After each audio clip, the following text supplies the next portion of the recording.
Hello everyone, welcome to your Vakil.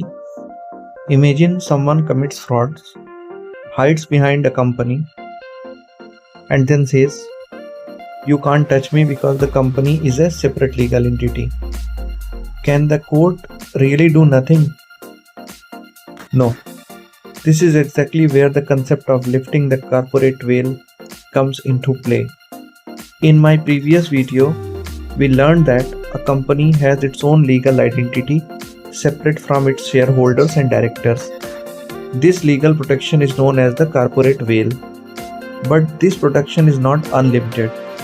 Whenever a company is used for fraud, tax evasion, illegal activities, or to escape legal responsibilities, the court can look beyond the company and identify the real people controlling it.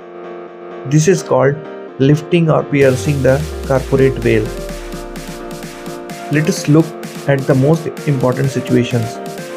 First, fraud. If the company is created to deceive people, the court can lift the veil. Second, tax evasion. If the company exists only to avoid paying taxes, the court may ignore its separate identity.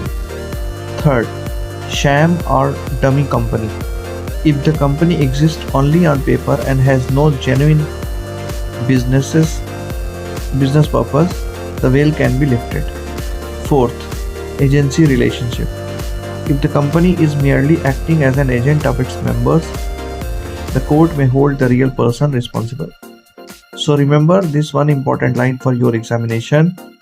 The corporate veil protects genuine businesses, not frauds or abuse of law. If you found this explanation helpful, subscribe to your Vakil for more simple and exam-oriented company law lectures. Thank you for watching.